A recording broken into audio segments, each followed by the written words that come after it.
नमस्कार दोस्तों, मैं शिवम कुमार स्वागत करता हूं आपका अपने YouTube चैनल जी के धमाल पे। दोस्तों, आज की क्लास में हम लोग बायोलॉजी के बारे में पढ़ेंगे। तो सबसे पहले हम लोग ये समझते हैं कि बायोलॉजी होता क्या है। बायोलॉजी,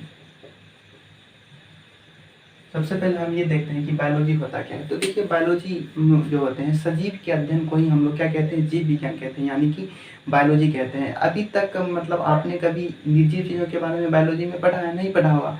तो बायोलॉजी में जो भी चीज़ें होती हैं वो हम सजीवों के ही बारे में पढ़ते हैं। तो सजीव के अध्ययन को ही हम लोग क्या कहते हैं, बायोलॉजी कहते हैं। बायोलॉजी किसे कहा जाता है? सजीव के अध्ययन को ही हम लोग क्या कहते हैं, बायोलॉजी कहते हैं। सजीव के ही अध्ययन को हम लोग क्या कहते हैं, बायोलॉजी कहते हैं। अब देखिए, बायोलॉजी जो है इसके अंतर्गत इसके अंतर्गत पहले जो आता था सिर्फ जूलॉजी आता था। क्या आता था? इसके अंतर्गत पहले सिर्फ जूलॉजी आता था, लेकिन वैज्ञानिकों के द्वारा धीरे धीरे इसमें मतलब खोज किया गया और बायोलॉजी को दो पार्ट्स में बांटा गया, जिसमें कि पहले को हम लोग कहते हैं जूलॉजी और दूसरे को हम लोग कहते हैं बॉटनी।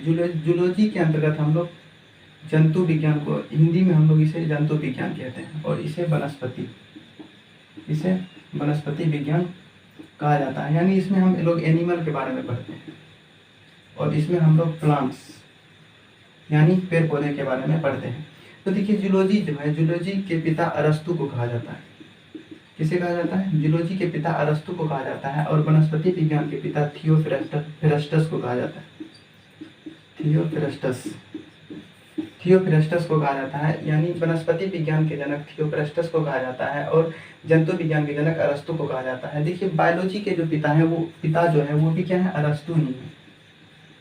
अरस्तु ही है। अब देखिए, कंफ्यूजन आता हुआ कि सर जूलॉजी और बायोलॉजी दोनों के ही पिता अरस्तु को क्यों कहा जाता है। तो देखिए, बायोलॉजी जो थे, पहले बायोलॉजी के अंतर्गत सिर्फ क्या आता था, जूलॉजी ही आता था, जिसके कारण कि इसके भी पिता कौन है, अरस्तु हैं। अब देखिए, सबसे पहले हम लोग पढ़ेंगे जूलॉजी के बारे में, उसके बाद हम लोग जानेंगे बॉटनी के बारे में। तो चलिए स्टार्ट करते हैं जूलॉजी को। जूलॉजी के अंतर्गत सबसे पहला चैप्टर जो होता है वो सेल खाता है, जिसे कि हिंदी में हम लोग कोशिका कहते हैं। क्या कहते हैं? कोशिका। सबसे पहले हम लोग कोशिका के बारे में समझेंगे। तो देखिए, कोशिका जो होते हैं, कोशिका के अध्ययन को हम लोग साइटोलॉजी कहते हैं। क्या कहा जाता है? साइटोलॉजी। कोशिका के अध्ययन को साइटोलॉजी कहा जाता है। साइटोलॉजी। कोशिका का अध्ययन क्या कहलाता है? साइटोलॉजी कहलाता है। कोशिका के अध्ययन को हम लोग क्या कहते हैं? साइटोलॉजी कहते हैं। अब देखिए, कोशिका की जो खोज हुआ था वो सबसे पहले 1665 ईस्वी में कोशिका की खोज 1665 ईस्वी में रॉबर्ट हुक ने किया था। किसने किया था? रॉबर्ट हुक ने किया था। कोशिका जो होते हैं, कोशिका के अध्ययन को हम लोग साइटोलॉजी कहते हैं, और कोशिका की जो खोज किया था वो 1665 ईस्वी में रॉबर्ट हुक के द्वारा किया गया था। लेकिन इन्होंने मृत कोशिकाओं की खोज की थी। कौन सी कोशिकाओं की? मृत कोशिकाओं की। तो जीवित कोशिकाओं की खोज जो किया था उसका नाम था एंटोनी वॉन ल्यूवेनहॉक। क्या नाम था? Antony von Leeuwenhoek. तो आप छोटा सा नाम याद रखिए, ल्यूवेनहॉक को, आपको एग्जाम में यही नाम रहेगा, ल्यूवेनहॉक। तो जीवित कोशिकाओं की जो खोज की थी वो 1674 ईस्वी में ल्यूवेनहॉक के द्वारा किया गया था।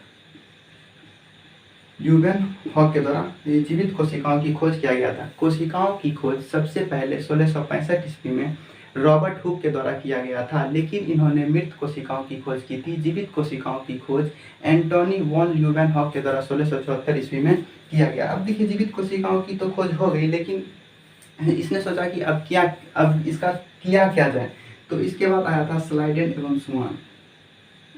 स्लाइडेन और स्वान कौन आए थे? स्लाइडेन एवं स्वान आए थे, और इन्होंने कोशिका का सिद्धांत दिया। क्या दिया? सिद्धांत दिया। कोशिका का सिद्धांत किसने दिया था? स्लाइडेन एवं स्वान ने कोशिका का सिद्धांत दिया था। आपसे क्वेश्चन पूछा जाएगा कि कोशिका का सिद्धांत किसने दिया था, तो स्लाइडेन एवं स्वान ने कोशिका का सिद्धांत दिया था। इन्होंने कहा था कि हमारा जो शरीर बना है, या किससे बना है? कोशिका से बना है। अतः शरीर की सबसे छोटी इकाई जो है वो क्या है? कोशिका है। जैसे कि मान लीजिए, ढेर सारे ईंट मिलकर क्या बनते हैं? दीवार बनते हैं। क्या बनते हैं? दीवार बनते हैं। अगर आप ढेर सारे दीवार को जोड़ेंगे तो क्या बनेगा? कमरा बनेगा। और ढेर सारे कमरे को अगर हम जोड़ेंगे तो क्या बन जाएगा? घर बन जाएगा। तो ठीक उसी प्रकार से ढेर सारे कोशिका मिलके क्या बनते हैं? ढेर सारे कोशिका मिलके उत्तक बनते हैं। क्या बनते हैं? उत्तक। और ढेर सारे उत्तक मिलके अंग बनते हैं। अंग यानी ये हमारे हाथ हो गए, पैर, आंख, नाक, कान, ये सब क्या है? अंग है। और ढेर सारे अंग मिलके क्या बनते हैं? शरीर बनते हैं। क्या बनते हैं? शरीर। अगर इंग्लिश में हम बोलें तो ढेर सारे सेल मिलकर टिश्यू बनते हैं और ढेर सारे टिश्यू मिलकर ऑर्गन बनते हैं और ऑर्गन सारे मिलकर के क्या बनते हैं, पूरा शरीर यानी पूरा बॉडी का निर्माण होता है। तो एक बार और देख लेते हैं कि कोशिका के अध्ययन को हम लोग साइटोलॉजी कहते हैं। कोशिका की खोज सबसे पहले 1665 ईस्वी में रॉबर्ट हुक के द्वारा किया गया था, लेकिन इन्होंने मृत कोशिकाओं की खोज की थी। जीवित कोशिकाओं की खोज 1674 ईस्वी में किसके द्वारा किया गया था, एंटोनी वॉन ल्यूवेनहॉक के द्वारा किया गया था।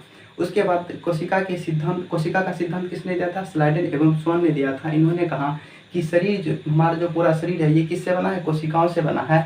और इन्होंने कहा था कि मतलब शरीर की सबसे छोटी इकाई जो है वो कोशिकाएं हैं। तो इस प्रकार से हमने समझा कि ढेर सारे ईंट मिलकर क्या बनते हैं, दीवार, और ढेर सारी दीवारों को जोड़ने पर क्या बनता है, कमरा, और ढेर सारे कमरे मिलकर क्या बनते हैं, घर।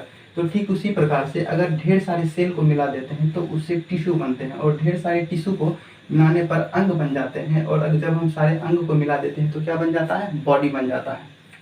ठीक, अब देखिए आपसे पूछेगा कि सबसे बड़ा कोशिका किसकी होती है, सबसे बड़ा।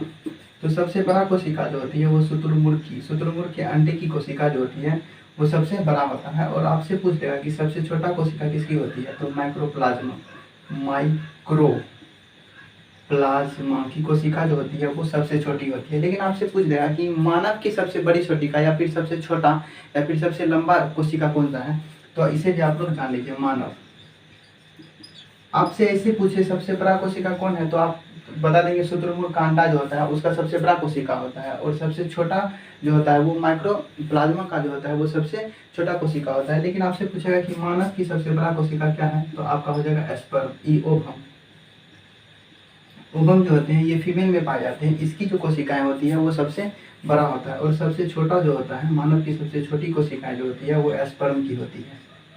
स्पर्म ये मेल में पाया जाता है, और ओवम जो होते हैं वो फीमेल में पाए जाते हैं। और आपसे पूछे कि सबसे लंबी कोशिकाएं किसकी होती है, तो न्यूरॉन यानी ब्रेन की जो कोशिकाएं होती है वो सबसे लंबी होती है। तो सबसे बड़ा आपसे पूछे तो शुतुरमुर्ग का अंडा होगा, उसकी कोशिकाएं क्या होती है, सबसे बड़ा होता है। सबसे छोटा जो होता है वो माइक्रोप्लाज्मा की कोशिकाएं जो होती है वो सबसे छोटी होती है। लेकिन आपसे पूछे कि मानव की सबसे बड़ा कोशिकाएं क्या होती है, तो वो आपका हो जाएगा ओवम, जो कि फीमेल में पाया जाता है।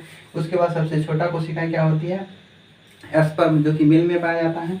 और सबसे लंबी कोशिकाएं आपसे पूछे तो वो हो जाएगा न्यूरॉन। या अब देखिए हमारे जो कोशिकाएं हैं ये समझिए थोड़ा सा, इस पे हमारा जो कोशिकाएं होती हैं इसके बाहरी परत जो होते हैं, बाहर वाले परत, इसे हम लोग कहते हैं कोशिका झिल्ली। क्या कहते हैं, इसे हम लोग कहते हैं कोशिका झिल्ली।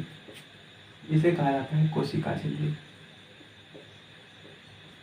इसे हम लोग कोशिका झिल्ली कहते हैं। इंग्लिश में हम लोग इसे सेल मेम्ब्रेन कहते हैं। क्या कहा जाता है, सेल मेम्ब्रेन कहा जाता है। अब देखिए पेड़ पौधे जो होते हैं इसमें अधिक शक्ति की जरूरत होती है, तो उसके ऊपर एक और परत होता है। क्या होता है, इसके ऊपर एक और परत होता है। ये होता है किसमें, पेड़ पौधा में होता है। तो इसे हम लोग कहते हैं कोशिका भित्ति। क्या कहा जाता है, कोशिका भित्ति। इंग्लिश में हम लोग इसे सेल वॉल कहते हैं। क्या कहा जाता है, सेल वॉल कहा जाता है।